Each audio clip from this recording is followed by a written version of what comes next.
No es departamento de quejas, pero ya empezamos, no se crean, me da muchísimo gusto poder platicar con Fernando Martínez Cos, es especialista en gestión tributaria digital. ¿Le suena el SAT? Bueno, pues es un gusto tenerte aquí. Bienvenido. No, al contrario, Amelia, un gusto estar con ustedes. Fernando, muchísimas gracias. Platícanos, tú escribiste este libro, La evolución digital en la administración tributaria en México. Mira, yo coordiné la obra, sí, sobre todo porque parte justamente somos exfuncionarios, un grupo de exfuncionarios, que nos tocó vivir todo el proceso de evolución digital de la administración tributaria en nuestro país. Es decir, cambios tan trascendentes como los esquemas de pagos, en donde, o por ejemplo, una organización de gobierno, en donde, por ejemplo, el ingeniero José María Zubiría nos comparte su experiencia de cómo él llegó a una organización dividida, poco comunicada, y pues esas son... odiada por todo el mundo, todavía no era odiada. Yo te diría, no hay administración tributaria, no conozco una en todo el planeta que sea amada o querida por quienes pagamos. A nadie nos gusta este tema. No nos gusta. Sí. Sin embargo, creo que el enfoque, especialmente pues, de todos los que han venido como jefes del SAT, y con este tema digital, fue cómo poner al ciudadano en el centro de las acciones y se convierta en una administración tributaria que facilite el cumplimiento. A nadie nos gusta pagar impuestos. De por sí no nos gusta, pero si no nos lo facilitan, nos gusta menos. Claro. Entonces pónganos lo más facilito. Yo no sé cómo funciona antes, bueno, cómo funcionaba antes, pero ahora pues hacer una factura electrónica sí es bastante sencillo en la página, ¿no? O sea, no sé cómo era antes, pero sí creo que facilita mucho todo esto de la firma digital, ¿no? Pero sea, tú esta eres de la transición. generación digital. Sí. Tú naciste con el mouse en la mano. Sí. Sí. Y entonces a los que no mucho nos cuesta cada vez más trabajo. Y entonces, bueno, pues la necesidad que la mayoría de tener un contador, ¿no? Para los contadores se les facilita también este tema. Yo pienso que sí se les facilitó y déjame tomar el ejemplo que das. Sí. Porque fue una responsabilidad que yo tuve dentro del Servicio de Administración Tributaria. ¿Cómo cambiar el concepto de una factura en papel a una factura electrónica? ¿Esto por qué? Uno de los temas que más preocupaban a la Administración Tributaria era el tema de la discrecionalidad de un funcionario y el tema de una factura en papel. Por ejemplo, era negada la deducción cuando no se cumplían con requisitos. Sí. Los requisitos, pues desafortunadamente llegaron a ser más de 100 requisitos en papel. Entonces, imagínate todo lo que se tiene que hacer en un documento en papel para poder cumplir. Y un poco la ecuación que siempre la administración pública va a hacer es a más requisitos, más discrecionalidad y más posibilidad de corrupción, siempre. Porque aparte era como el susto, ¿no? Que el SAT no sepa. Y la cuenta fiscal, y había como un secretismo aquí. Pues justamente lo que viene a transparentar es este tema digital. Claro. Con una factura electrónica que sea más simple, que no requieras más que tener tu móvil en la mano, que se te hace sencillo, una firma electrónica, un buzón tributario.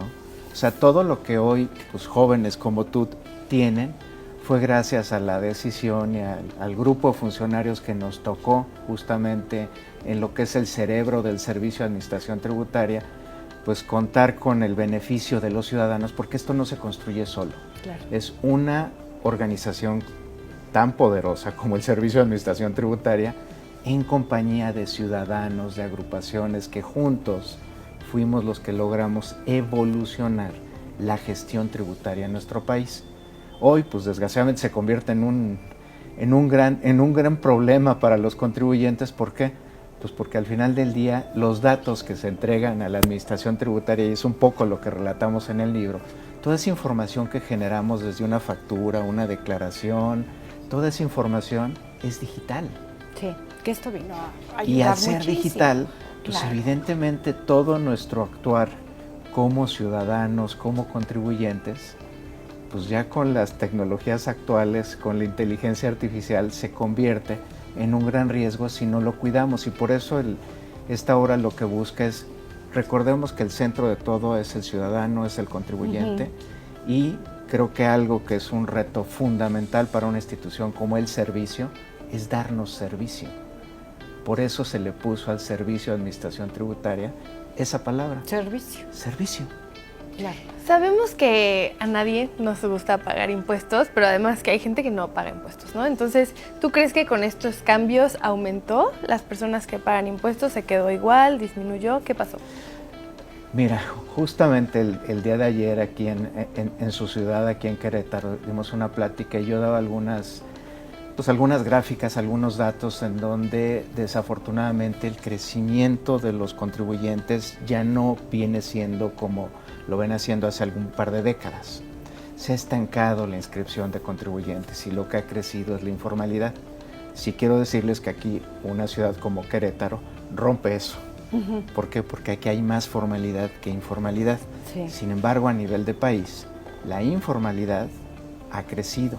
Yo clasifico pues, un país en 3 economías: la economía formal, la informal y la criminal. Y yo creo Que la criminal, desafortunadamente, lo estamos viendo, está al alza. Claro, pero con estos temas como los digitales, Sí. es donde se puede revelar justamente y equilibrar. Ahora sí que pues muchos de los jefes del SAT le decían, ¿cómo emparejamos la cancha Sí. para todos los contribuyentes? Justamente con servicios, y servicios que hagan eficiente a la administración pública y servicios que hagan eficiente al ciudadano. Entre menos tiempo le invierte el ciudadano en pagar impuestos, es mejor. Eso, por ejemplo, una administración tributaria como la inglesa lo tiene tan claro hasta en el lenguaje en el que se comunica con sus ciudadanos. ¿Cómo lo hace? ¿Cómo lo hace? Mide, por ejemplo, ellos le llaman la comunicación el lenguaje ciudadano.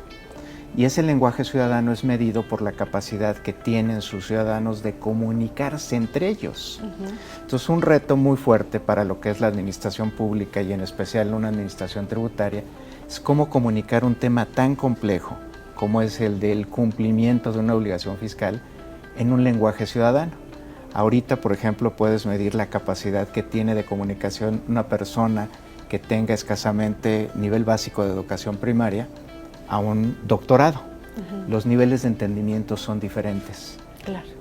Totalmente diferentes. Y en estos temas de ustedes, que es la comunicación, ahí es en donde más se nota quién logra comunicar y quién no logra comunicar. Y el reto de una administración tributaria cuando se centra en el ciudadano es comunicar de forma sencilla, y justamente es lo que hacemos en la obra. ¿Cómo es que eso se logró? No está acabado, le falta mucho todavía. Pero sí lo que quisimos fue dejar una evidencia de todo ese esfuerzo. De estos 30 años. 30 años, sí. 30 años de evolución digital. Que el cambio fue impresionante. Brutal, brutal. ¿A quién va dirigido el libro? ¿Quién Mira, le va a entender? ¿a quién lo dirigimos? Sí. Jóvenes, Ana. Queremos que vean de dónde viene, pero sobre todo lo más importante es a dónde debe de ir una gestión tributaria. A nadie nos gusta, y ahí tienes justamente la tarjeta tributaria. Me dan ronchas, no es cierto. Justamente porque, por ejemplo, alguien como tú, Ana, no conoció eso. ¿Dónde lo puedes conocer? Si lo ojeas, si lo ves, vas a ver de dónde viene, y sobre todo en esa lógica que tú comentabas y que Amelia te señalaba, tú naciste con el mouse. Sí, bueno, claro. ¿qué sigue del mouse? ¿Hacia dónde va? ¿Hacia dónde va una administración pública, una administración que ahora, por ejemplo, en nuestro país ya tenemos la Agencia de Transformación Digital, que eso es algo que, al menos como exfuncionario me tocó vivir en el Brasil y en México, y un gran diferenciador es un ente que concentre todos los datos de los ciudadanos. No nos gusta. Pero ya lo tenemos. Pero ya lo tenemos, claro. Ya lo tenemos. Y es un avance. ¿No te parece que tenemos un problema de educación y somos como mal pensados? Sí, yo pago impuestos, pero ¿a dónde van a ir a dar mis impuestos? ¿No? Sí, yo creo que, por ejemplo, en mi edad, o sea, muchos es como, ay, ¿para qué? ¿No? O sea, como que ni siquiera está la base de qué sirve pagar impuestos, o sea, cuándo tengo que pagar impuestos, ¿no? O sea, como que... Pero tendríamos que cambiar esa mentalidad, Ana. Sí. ¿Para qué? Para claro, que tengas los beneficios que supuestamente tenemos si pagamos impuesto todos. Y tener claro, ¿no? Cómo funciona, porque normalmente es como, quiero un trabajo, bueno, saca tu firma electrónica y la sacas. Y luego haz la factura y aprendes. Pero no sabes bien cómo funciona, ni la historia que tiene, ni a dónde va, ¿no? O sea, como que es complicado. A mí, pues mira, por suerte más me que explicaron, complicado, la realidad es que en nuestro país también fue una responsabilidad que tuve el privilegio de estar frente al programa de cultura contributiva o civismo fiscal. Este es un tema, el que tú comentas, fundamental. Un ciudadano que es pagador de impuestos, pues Convencido evidentemente o no, pero paga tiene que impuestos. recibir una contraprestación Sí. por el impuesto que paga. Por ejemplo, el ciudadano, yo siempre siendo funcionario le explicaba por qué cambiamos de mentalidad cuando cruzamos la frontera norte y no de este lado. ¿Qué hace un ciudadano, por ejemplo, en Estados Unidos o en Europa? Tiene clarísima su obligación de que si no contribuye al bien común, y contribuir al bien común es con una contribución. Y son países donde la contribución es altísima. O sea, Déjame, hay países donde los déjame impuestos... darte el dato para que veamos que es altísimo. Sí. ¿Sí? En Los comparación a países de México. la OECD Sí.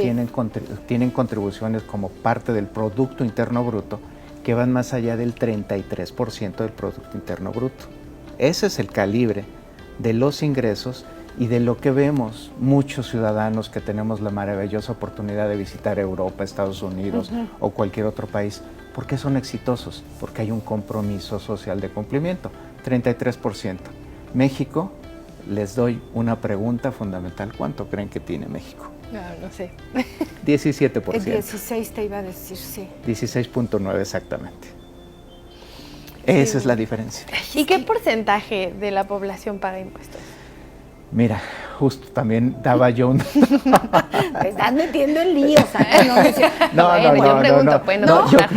Es estadística no, pero es lo que tributaria, queremos pero- saber los ciudadanos. Claro. ¿No? A ver, fulano Mira, paga impuestos, es empresa. déjame decirte, y ayer yo daba un dato. ¿Cuántos contribuyentes, así como tú, están en posibilidad de emitir una factura?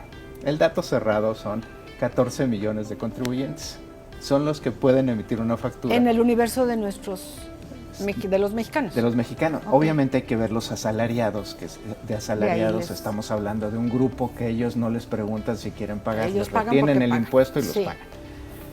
De una población de casi 130 millones, que solo 14 millones estén en posibilidad de emitir una factura y por lo tanto pagar un impuesto, eso es un reto país.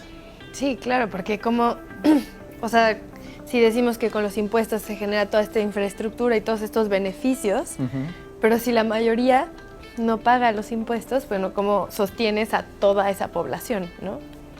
Justo es el reto que ponemos en este libro, ¿En evolucionar dónde? para tener más servicios. Está buenísimo. La evolución digital en la administración tributaria en México, ¿en dónde lo encontramos?